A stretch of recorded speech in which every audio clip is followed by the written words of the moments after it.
Shena, thank you so much for joining us on this week's episode of the Rich Habits Podcast. We are really excited to have you on the show today because we're going to dig into that brand new report from the Capital One Insight Center all about banking in the digital age. Some of these statistics that your team revealed about the American consumer and their financial habits were mind-boggling. They just surprised me and definitely worth sharing with our podcast audience. So for those of you listening at home, Shena shares a common goal with all of us, and that is to empower individuals with the tools and knowledge they need to navigate their financial lives. That's right, Austin. Financial literacy is more important than ever. And as time rolls on, all of our financial knowledge becomes more and more reliant on digital platforms. So according to a previous report from Capital One, only 55% of American adults are considered digitally financially literate. Shena, that doesn't sound very good, so we're excited to talk with you about what the heck that means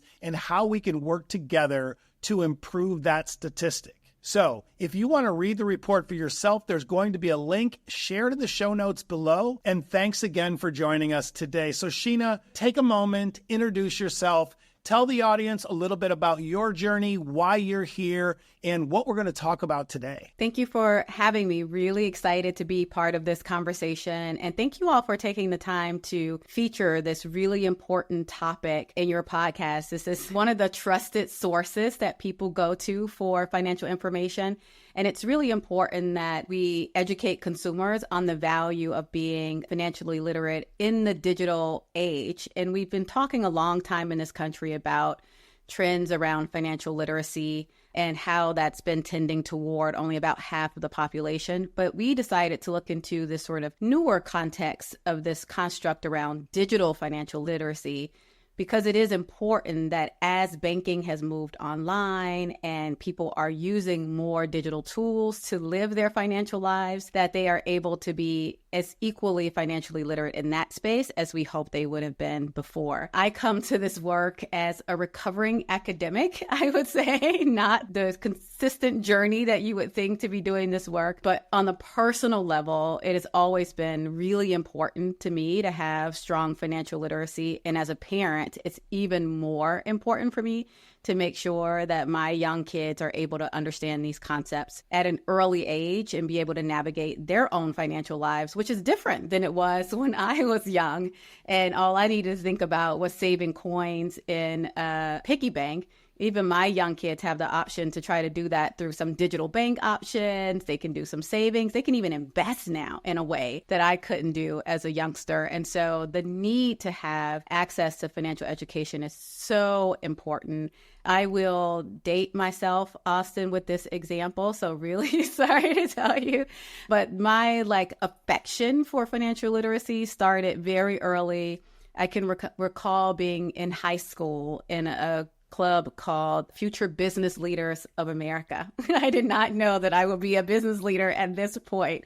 I could just remember being able and sitting in that club and learning about the power of compound interest. And that was a life-changing concept for me early on. To know that my money could grow at a different pace was just so empowering. And it's that feeling that I had of being empowered to really know that I could do something different with my choices to make money, that I want to make sure, no matter what I'm doing in my career, that I'm imparting and sharing with others. And so personally, that's why I care about financial literacy. But in this work that we're doing with Capital One through the Capital One Insight Center, it is very important to us as a bank who is on a mission to change banking for good, that we understand that we are here to help equip our consumers with the financial information that they need to thrive and to make the best decisions that they can in this economy. It is very important, and we are super grateful that you've joined us. And it's something Robert and I take, very seriously, which is this idea and this concept of the Rich Habits podcast is free to the masses, right? We have now, I think, 6 million downloads across the entire catalog of the show, and that is now thinking about the millions of people who've been able to learn about financial literacy on their cell phone over the last, call it, 18 months. So being able to bring you onto the show and be another resource for these people, especially the report we're going to dig into here, is going to be really fun. So Robert, why don't kick us off with some of the data? I love it. As financial educators ourselves, we take pride in consistently sharing the most relevant and important financial information to the masses. The report highlights that financial literacy levels vary significantly among different demographic groups, with Gen Z having especially low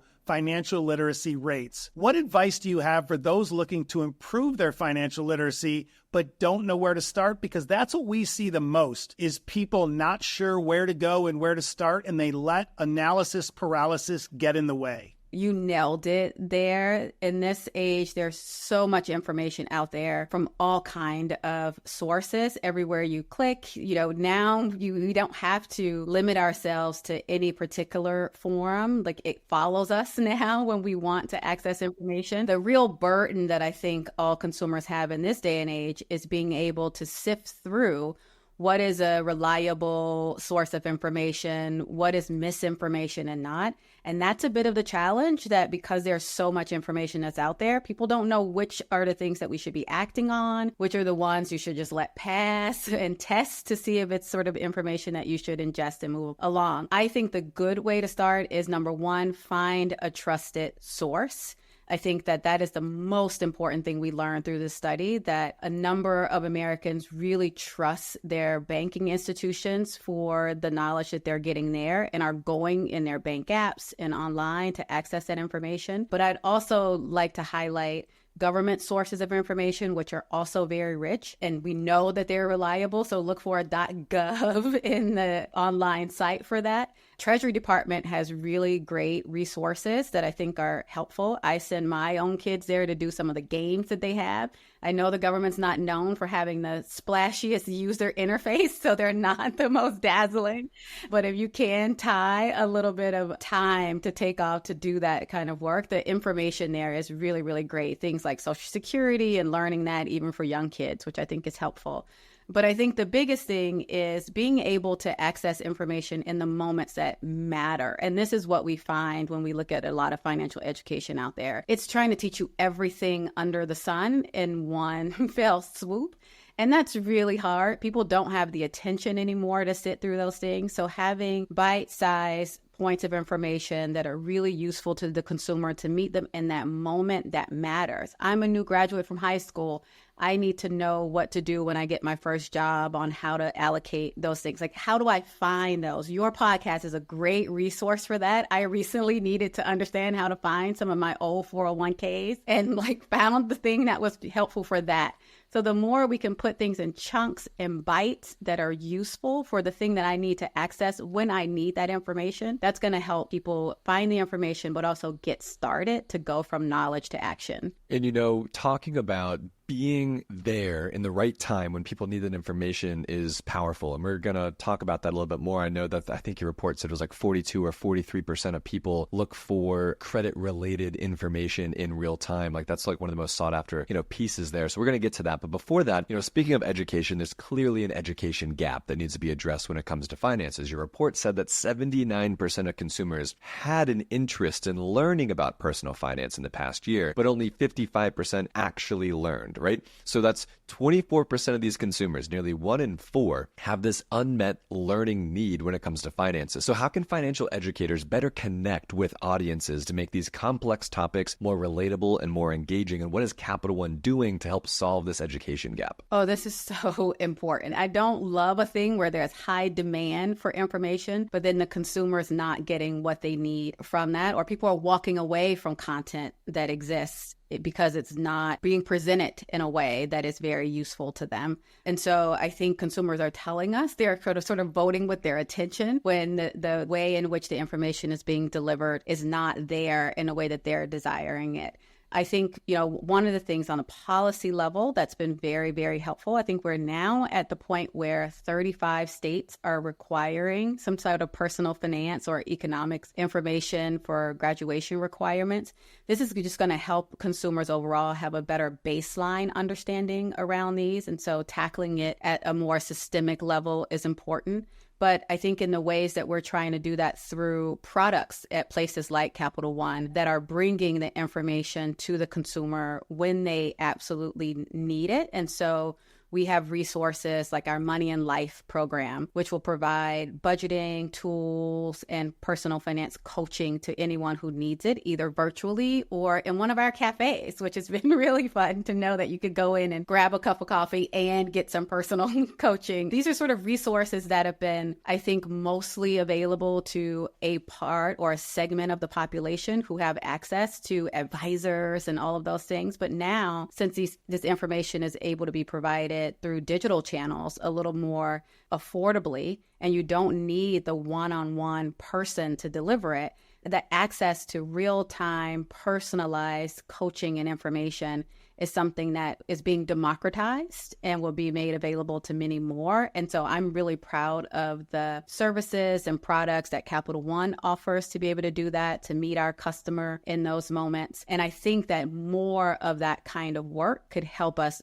address this particular gap. One of the things we call for in the study as a response is a coalition-based approach to get the information to people that they need right when they do it. And you can think about a future where there's good search engine optimization and where I absolutely have known that I'm on a pathway to buying a home. I'm going to be met with the most reliable sources of information for the kind of decisions I need to make along that pathway. That's something that I think is going to address that gap a little bit, Austin, that we see. If you think about it, when you're trying to buy a home and then you go and take an education class around that, you are hit with everything under the sun around that choice in terms of information.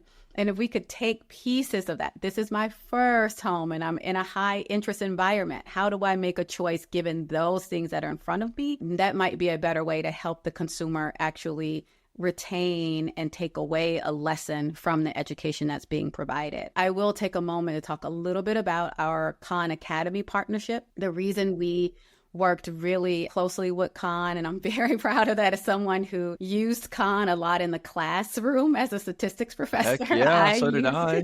Khan. Best YouTube videos out there, I'll tell you what. The best videos that there are. But one of the things that differentiates Khan in the market is it's not just providing those videos, but there is a skills-based testing that comes along with it so that you could see that people have learned the concept and they're actually able to use it. I think that the more that we could move toward those kind of resources that help people really make sure that they have the confidence that they've learned the skill that they are seeking the information to do will also be very helpful to close that gap. That is incredible. I'm just kind of looking in real time here at this Money and Life program on your website. I see guide yourself with a 5-10 minute virtual tools, then meet with a mentor, get 3 free 60-minute sessions with a mentor. I mean, talk about closing an education gap. This is exactly how you do it. This is really cool. I can't wait to check this out more. Please. And these are resources that are there for the customer or the general consumer, which I find to be really helpful. And I think it's great that you're addressing the fact that Gen Zers and a lot of our youth don't go to banks. They do everything digitally. They're not going to go in and sit in a cafe with somebody. So having all of these tools out there and readily available online, I think helps you really close that gap and get them involved because we're not in an era anymore where everyone's just going to a bank to ask questions. So that leads me into my next question. With the rise of digital tools and apps, there are now countless resources available for learning about or improving your finances. And we're talking credit monitoring tools, online search engines, you said banking apps, online video, social media, and all that fun stuff. How do you think technology has transformed the way people come across financial education? And are there any specific platforms or tools that Capital One recommends within your suite or outside of your suite of offerings? Yes, thank you so much for that. As you noted, we found in the report that more than 8 in 10 consumers who use a bank's website or mobile app trust the information they're getting from that. So having the information available in the app when the user is there to make a transaction has been a really great resource of being able to target this information. What you don't want is a user experience where people need to go to a separate website or click through 5 different things in order to get the information that they need.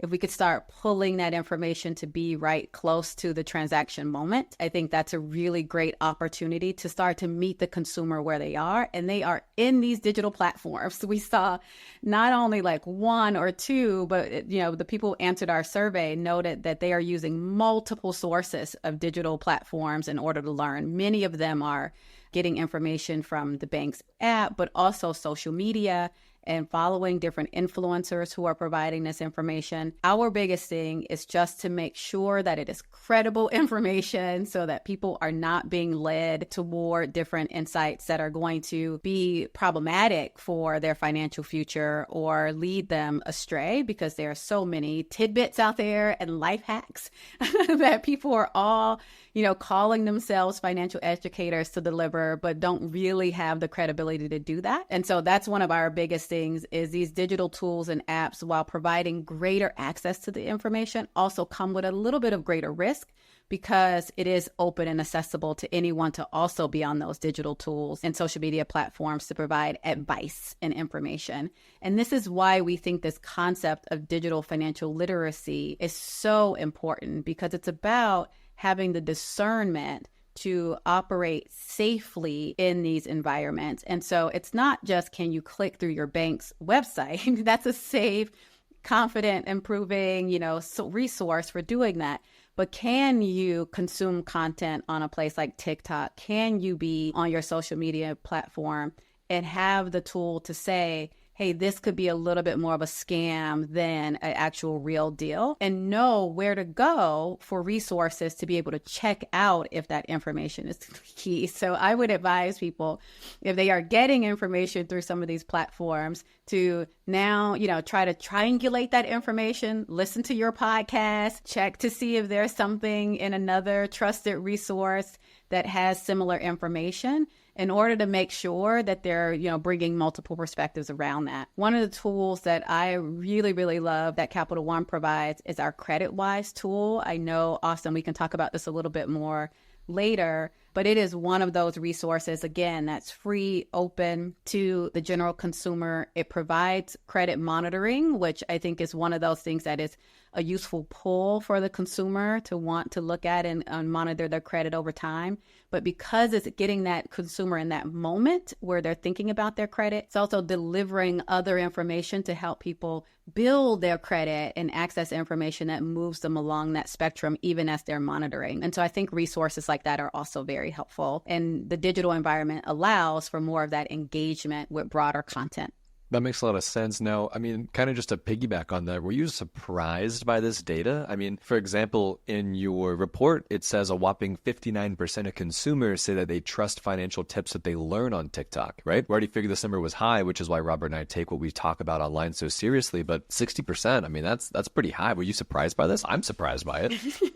I was not. When you have young people in the family and the kind of information I get in my family group chat about do this thing in order to improve your credit line. And I'm the one who's always in the family group chat going, absolutely not. That is not. Let's not do that, guys. Let's not do that one. You so eloquently put it of how you describe this misinformation. We just call them fake gurus. People that have never taken a class, don't know what they're talking about. They use ChatGPT to come up with some content, and it's always around the crazy topics that we would never want to lead people down that path. And I think between that and shilling of products that are not beneficial for people's financial futures are the two biggest things that Austin and I really work towards preventing throughout our podcast and our Rich Habits Network, because there's just so much of it. It drives me crazy. I want to get a tour bus and go door to door and tell them to stop because it's so bad. You should do that. I wish we could. We might need that. It really takes a village. Tour bus. Robert and I are driving the bus. I'm driving. Robert's got the megaphone. Fake gurus, down with the fake gurus. I can see this. I can see this pair up. This is wonderful.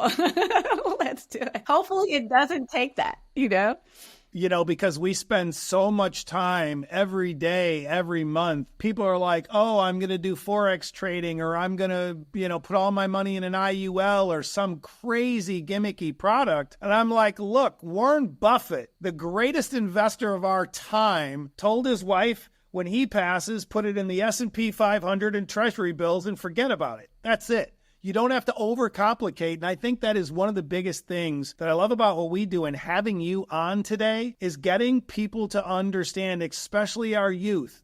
There is no get-rich-quick scheme that actually works. It's just tried and true things that have worked for decades and decades, and having the right plan of attack for your investment thesis is all that matters. That's exactly right. And I think the key to financial literacy is the ability to be able to take that steady, long-term view, know where to go. You don't have to know everything there is to know. Like, we're not asking everyone to get a degree in personal finance, but it is being able to say, I know that I have a big financial decision coming up. Where do I go for the information? How do I train myself in that moment? But also know it's a continuous journey. Like, to me, like, financial education is my lifelong passion, and a thing that I have to learn at every point, because I face a new financial choice and a new decision at every point. When I have kids, I have to now think about insurance different than I did before. But now there's a good moment in time to dig deeper into that. Then thinking about a trust as I go on. None of these were financial decisions I need to make in my 20s,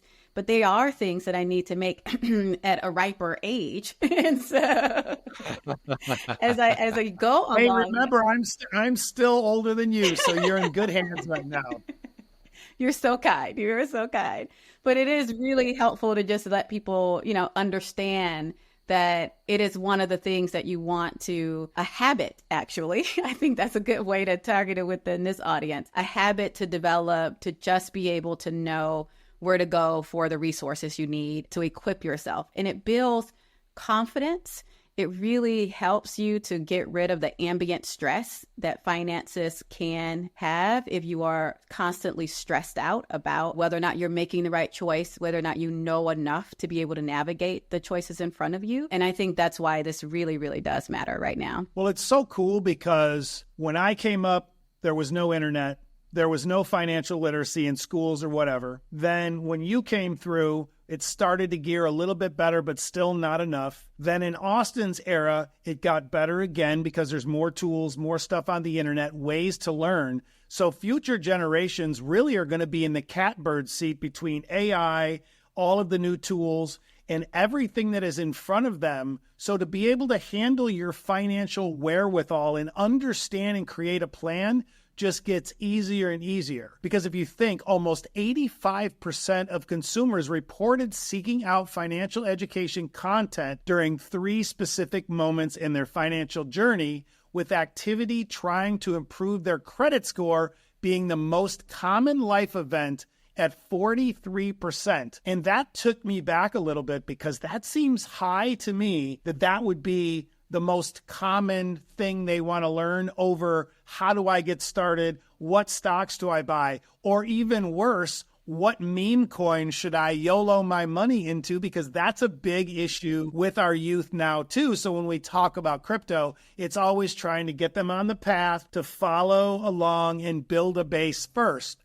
So we know that Capital One was one of the first credit card companies to provide credit access to consumers across all of these income spectrums. And I read that, in fact, 42 million customers who opened Capital One accounts with subprime or no FICO scores have since achieved prime or better FICO scores. So that's very inspiring to me. So tell us, how is Capital One focused on educating people as it relates to improving their credit score? And how did you pull this off? Because I think it's amazing, thinking about what Austin and I are always preaching in credit and how to start and where to go and how to build credit. How did you guys achieve this? Because it seems pretty incredible.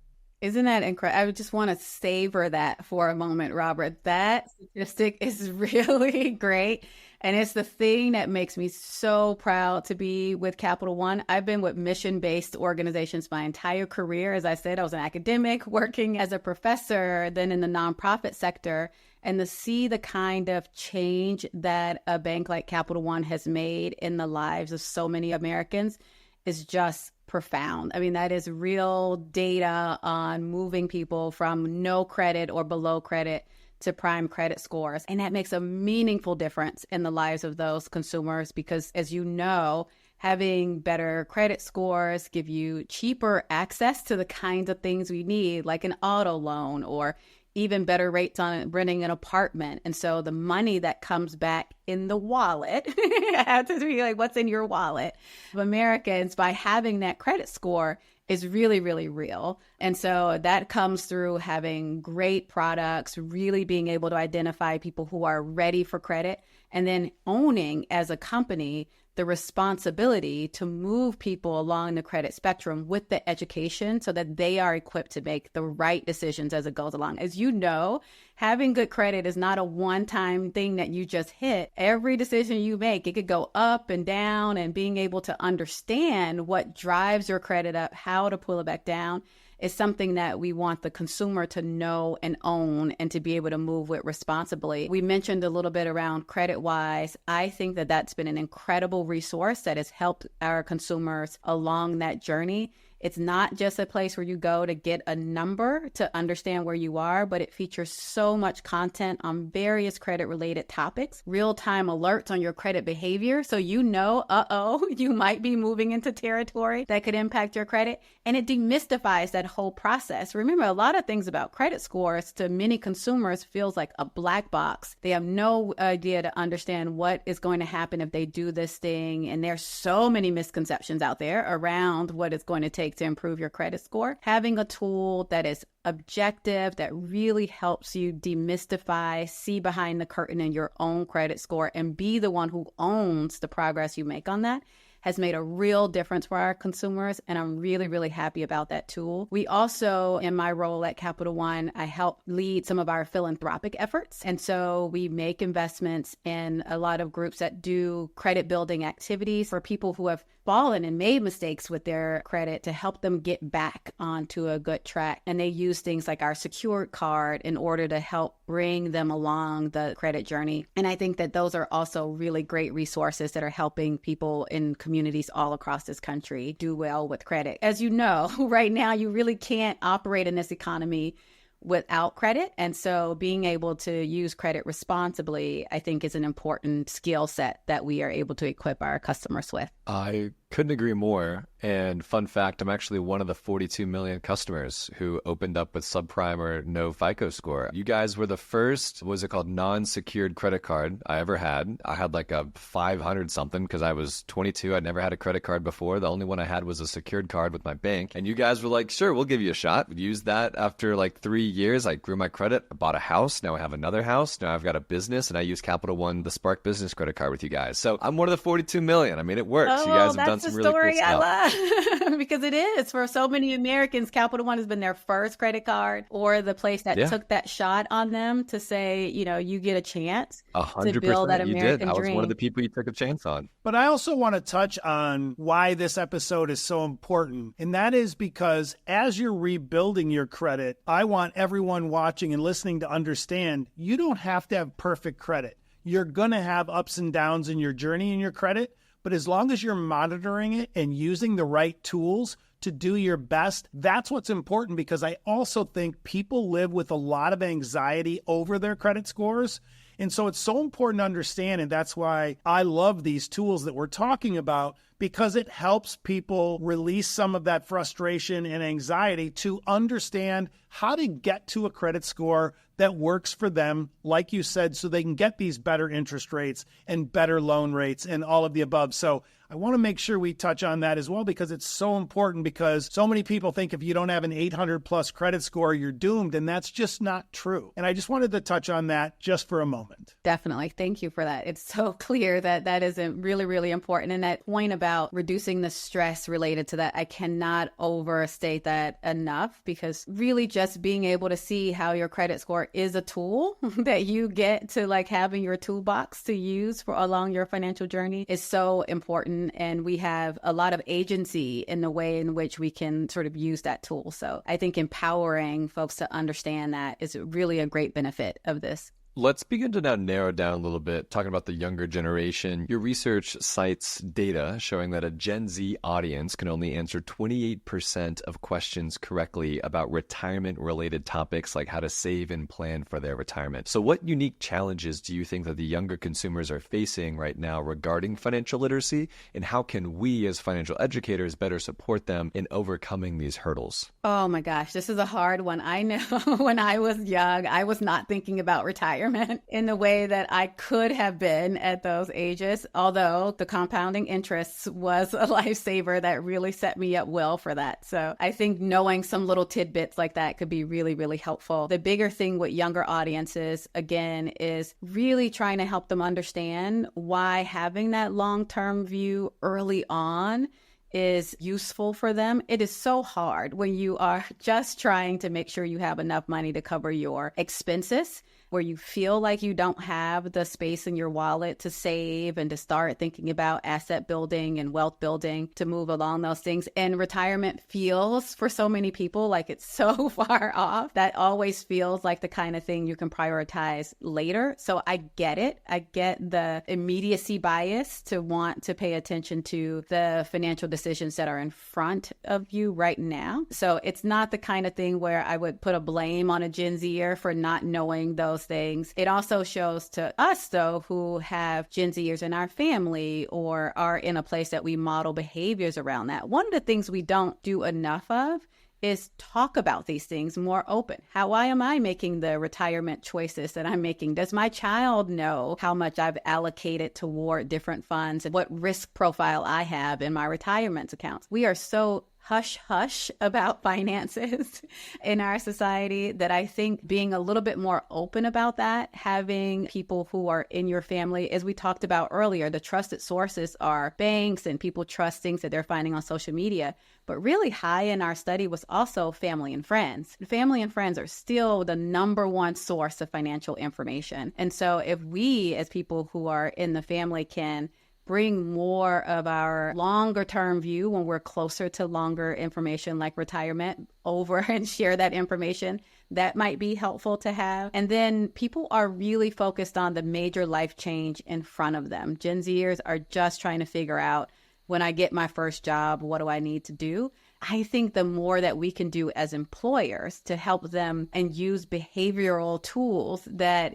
maybe help them sort of opt into different choices and make that by default that they are doing some things for retirement could be helpful as well, so that you take some of that decision making and the need to know all of the things that you need to know for your future at 22, take some of it off their plate, but set them up for success. I love that answer. And as someone who, I'm 28, but I remember graduating from college, getting my first job, and I'm like, okay, I got to go start investing to my 401k, and I got to start thinking about my credit and things like this. And unfortunately, none of those things were talked about in my family. And so I remember sitting down with one of our HR managers, and I was like, hey, what is a match? And how do I think about what's a 401k again? Like, how does this kind of come together? And like, what should I allocate? So to your point, kind of making it more, systemic as it relates to this education in the workplace, I think is a really powerful initiative. And man, wouldn't that be great if a lot of these large Fortune 500 companies, these employers of Gen Z and even Gen A over time now would have some sort of resources, tools, knowledge, information about sort of, setting these kids up for success. I couldn't be a bigger proponent of that. And I think you touched on one of the biggest things in financial literacy that no one talks about. So I'm glad you brought it up. And that is, you said, hush, hush. Here's my take on financial literacy and what has been wrong for decades. Not the lack of financial literacy, because we all know that exists. It's the fact that when you feel behind in your financial journey, you're afraid to share it with friends and family. And if you're crushing it in your financial journey, you're afraid to share with friends and family. So you can never have the open conversation because you're either in one group or the other. And if you brag while you're crushing it, they're going to be jealous of you and not learn from you because they will feel they got left out somehow or you owe them something. And if you're behind in your journey, you're embarrassed to tell people. And that is problematic. There should be a way, a help center, an open forum way that we can get people to talk about it more and more, because I think it would help take the stress out of their daily lives to be able to say, it's okay, you didn't get started early enough, or you made some mistakes, or you live beyond your means, but here's how to fix it. And that is one of the waking things that wakes me up every morning, keeps me happy, and makes this so exciting of what Austin and I have built around this podcast, is being able to help people en masse and really educate them that it's never too late and there's always a way to fix it. So I'm so glad you brought that up, because I think it's a topic no one talks about, and it's so important to bring to light. Oh, I love that. You gotta just keep saying that more and more. And it would be wonderful to have that kind of platform where people get to say, because it's never too late. It really is not too late to get on a path. It is not. And even if we're just really open around that, to say like, hey, I'm on the path now, or I have to step off the path to deal with these other things, but I know I can get back on. That would be so incredible. Thank you for really elevating that and making that part of your mission. Absolutely. So as we wrap things up, if our listeners want to dig deeper into financial literacy topics, what is a reliable resource you would want them to go check out among your suite of different platforms and items along the platform that they could take a look at? Oh, absolutely. I've dropped a bunch of these nuggets throughout our conversation, so let me just distill them now in one list. The first would be Capital One's Learn and Grow. It's a really great resource that will really give you some of that financial coaching, basic information. If you're just starting out on this journey and you're just like, what are the things that I need to know? That is a good one-stop shop to just get access to information. If you're an asynchronous learner like me and just want to read things that you can see, that's one place for those. Another, again, is Khan Academy's financial literacy course. Really great if you're the kind of learner who says, I like to watch a video and I want to test my skills because I want to be certified that I understand this concept and I can use it. That is great. It's always been a great resource for teachers in the classroom who are bringing those. And one of the reasons we work with Khan also as a resource for this financial literacy is because we know that when students are using it for their work, parents are also learning. And because we wanted to have that multi-generational aspect to this, having Khan Academy resources is kind of one of those where if you wanted a parent to sit with a child to learn together, that's a great one and is very accessible to all those audiences. Again, Capital One's CreditWise. People want to build that credit score. They need information on that. That is my number one source for going to point people to for their credit. And finally, I will point to a resource that's outside of the Capital One universe, but a strong partner for us. There's a group called Savor Life. That's SAVERLIFE. Savor Life. It rewards people. It's a nonprofit fintech organization that really brings together the tools and resources to help you gain financial assets while you are making good financial behavior choices. So if you're like, I don't want to just learn this to think about when I need to apply it, I want an incentive along the way to build the financial habits I need to save and invest. Savor Life is one of the really trusted resources and partners that we look to in the nonprofit sector to build those assets. I'll tell you what, I'm over here just writing all this stuff down. I've got Savor Life, I've got this financial literacy, this got 16 units with Khan Academy's financial literacy. I can't wait to dig in here. Then you mentioned the Money and Life program before, the Learn and Grow. Seems like a lot of like blog articles. You can kind of say, I want to explore business credit because I want to see my options, right? See some cool suggestions there. You guys have got a lot of cool stuff. And again, thank you so much for joining us on this week's episode of the Rich Habits Podcast. Everyone, definitely go check out this report. This report was eye-opening. It's going to be linked in the show notes below. There's going to be a ton of information in there. But what's cool about it, it's not overwhelming. Nice photos, nice pictures. You guys did a really good job of making this report something that people want to continue to turn the page on and read paragraph after paragraph, graph after graph. You guys done a really good job on that. So, Shena, thank you so much for joining us on this week's episode of the show. And I can't wait to have you back. Awesome. Thank you. Now, before we jump into our question and answer portion of the show, let's take a quick moment to hear from this episode's sponsors. This episode of the Rich Habits Podcast is brought to you by Monarch Money. Speaking from personal experience, I know exactly how stressful and time-consuming managing your finances can be. Between building a budget and keeping tabs on your expenses across different credit cards, no wonder people are too afraid to start. Monarch Money makes it simple and easy to connect the dots across all of your spending habits, no matter how many different financial institutions you may use. Monarch Money tracks where your money is and where it's going, all in one simple to understand dashboard. From net worth tracking to budgeting, Monarch Money makes it simple. Monarch Money is also customer focused. They're pushing new updates to their app every few weeks and are very active in the r/Monarch Money Reddit community. Customers often even submit product suggestions, they vote on new features, and can easily view the company's roadmap ahead. After checking out Monarch Money for myself, I now understand why it's a top-rated personal finance app. Right now, listeners of the Rich Habits Podcast will get an extended 30-day free trial when you go to monarchmoney.com/habits. That's monarchmoney.com/habits for your extended 30-day free trial. We appreciate them supporting the show and our listeners, so check out monarchmoney.com. This episode of the Rich Habits Podcast is also brought to you by Neos Investments. They did just launch a new addition to their high-income ETF lineup that provides exposure to the 2,000 small-cap stocks that make up the Russell 2000 index while aiming to provide tax-efficient monthly income to investors. Their ETFs may be especially interesting for folks looking to generate passive income inside of their investment portfolios. As you've probably heard us mention recently, small cap stocks have historically performed well when rate cuts begin after a period of high interest rates. If you're looking to add passive income focused ETFs to your portfolio, especially as the Federal Reserve may begin cutting interest rates in the coming months, consider learning more about Neos ETFs at neosfunds.com.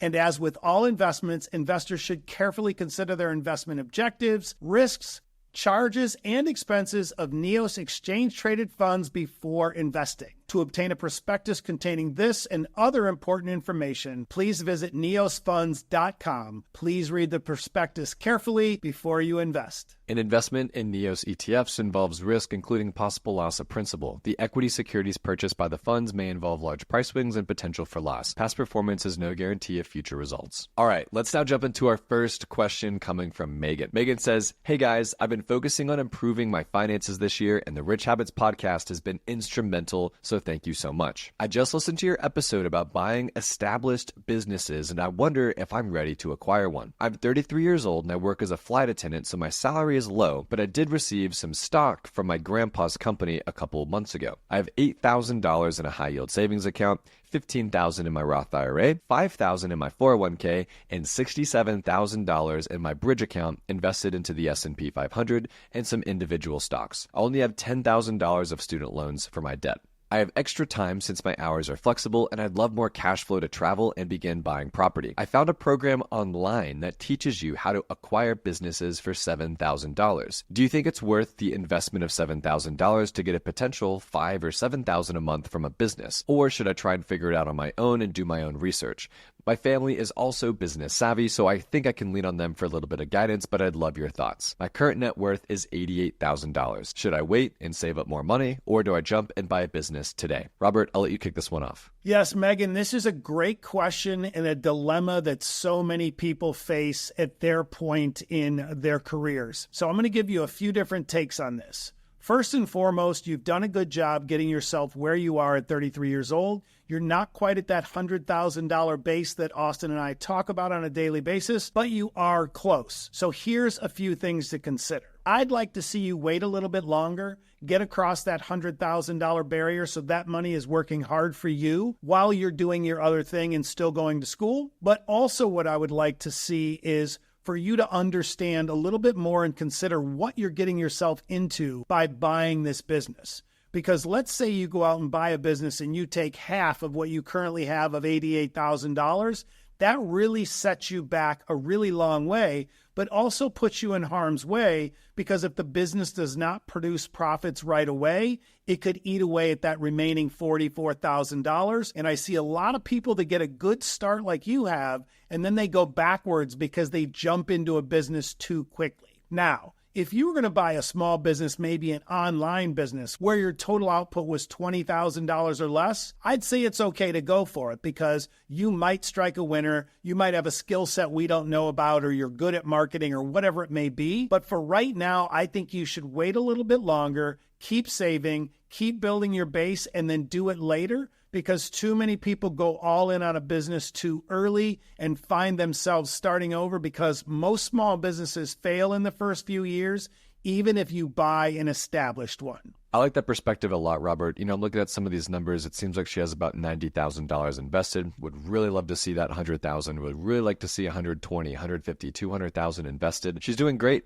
for 33 years old, especially on what she might consider a low salary. But I do also just want to encourage you, as a flight attendant, if you're looking to make an extra $5,000 to $7,000 a month that you could use to go, invest in property or travel and do things like that, I'm not saying not to do those things, but as a flight attendant, I would imagine that you have a little bit of flexibility as it relates to picking up more hours, maybe some overtime. Maybe there's a world where you can, work a lot more, take on a lot more flights, and start making a lot more money for a small season of your life to really build up to that $100,000, $150,000, $200,000 of invested capital before you jump into buying a business.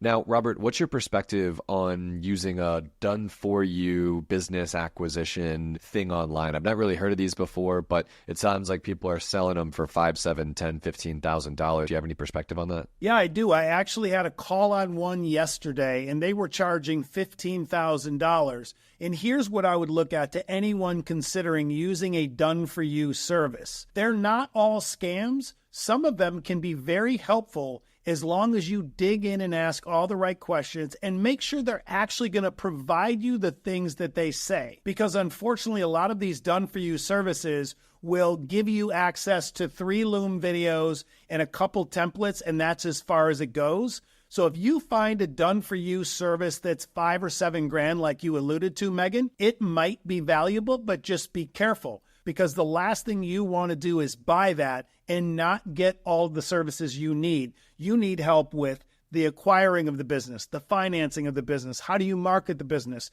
How do you do the accounting for the business? How do you do the legal? And if you're going to pay $7,000, that course, that done-for-you service should include all of that, and it should be for a period of time. Make sure that if you decide to do this, that it's not something you get it all in one swoop and you get one phone call and you're on your own, because then I don't think it's worth $7,000. But if it's something that over 6 months of acquiring and into running the business, they are there to help you through and through, then I think $7,000 could be okay. But in your instance, having a family that is business savvy and having people to call on, like Austin and I in the Rich Habits Network, I think you could do this on your own with some help from family, asking us some questions in the network, and you would be just fine.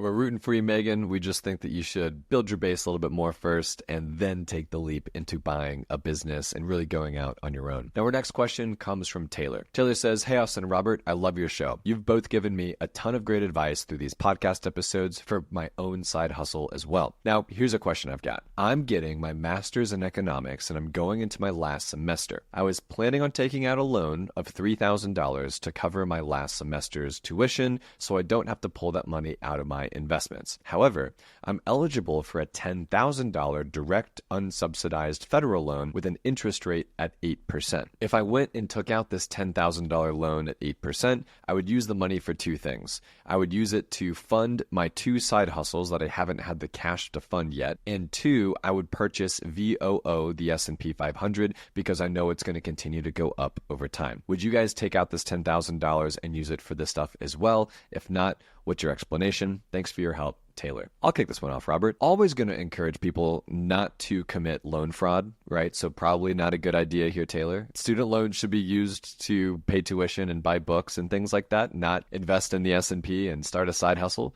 So do not commit loan fraud. That's not a good idea. People go to jail for stuff like that. But if I were you, I would absolutely, right, take that $3,000 and then finish out your master's in economics. And then I would also, I've got a minor in economics, so maybe figure out what does that job trajectory look like, right? What's your career now going to be?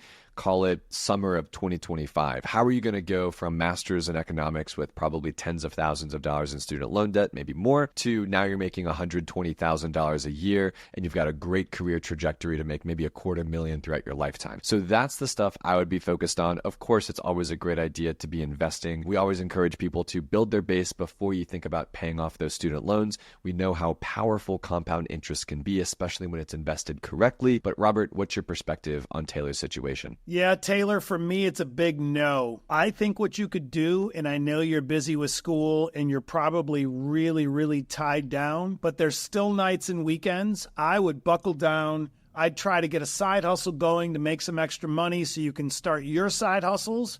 And instead of going into debt, like Austin said and alluded to, loan fraud, do it right. Keep doing what you're doing in school. Find a way to make an extra $1,000 a month, $500 a month to put towards your side hustles, and then move forward from there. You can always work for someone else as a side hustle for now till you can build your own, because the last thing I want to do is see you go into high interest debt or worse, get into trouble to get started. I love the sentiment. I love your thinking process, but you have to do it right because you don't want to start off on the wrong foot. And I can tell you that from experience. When I was going through college and I was trying to start my own thing, my father said he would help. He stopped helping. And I did what everyone did back then that didn't know any better because we didn't have financial literacy and people like Austin and I out there to help us. I ran up my credit cards to get started on my vending route. And it ended up working out for me, but most people it won't work out. So just be careful, do it right, and take your time. And additionally, to your point, Robert, we made a whole episode dedicated to, side hustle ideas for busy people, including parents. Taylor, you're definitely busy. You're in school. And here are 4 side hustle ideas that you could implement as a student. So there's a ton of things that we suggest that you do. Loan fraud is not one of them. So go listen to that podcast episode. There's a ton of different ideas in there and we're rooting for you. Graduate with that 4.0 we know you're going to graduate with. Continue to invest before you pay off your student loans, and we're rooting for you. Now, our last question comes from Lamisha. Lamisha says, Dear Robert and Austin, I hope this message finds you well. I understand you both receive a high volume of inquiries, but I would greatly appreciate your insights on a couple financial questions. First, I have a portion of my retirement savings still invested in a pension from a previous employer, and it's currently earning 4% per year. While this isn't a significant annual return, I do expect it to grow steadily over time until I reach retirement. The balance of this is approximately $32,000, and I'll also receive a monthly pension payment when I retire. My question is whether I should leave this money in the pension plan to collect both the interest and the future payments, or if it would be smarter for me to then transfer the money out and put it into a Roth IRA. Thank you in advance for answering my question, Lamisha. Robert, you want to take this one? Yeah, I'd love to. I think, and you and I agree on this 99% of the time, assuming Lamisha's age based on her picture, I think she is young enough that it makes sense to not kick the can down the road. Get that money out and transfer it into the Roth IRA, because at the end of the day, 4%, although is nothing,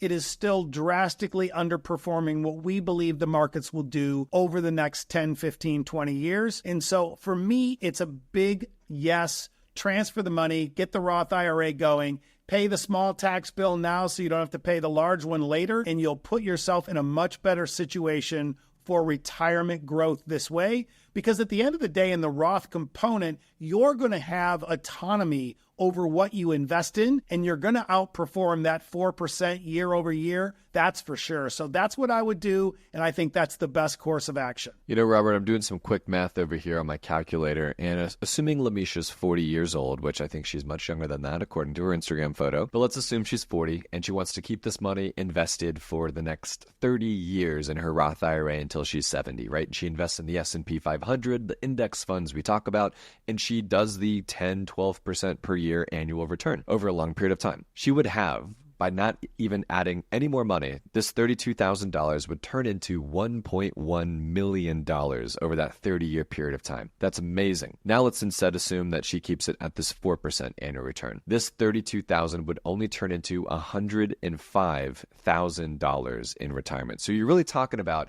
$1 million discrepancy here, Lamisha. So if you want $1 million in retirement, assuming the S&P continues to do what it's done for the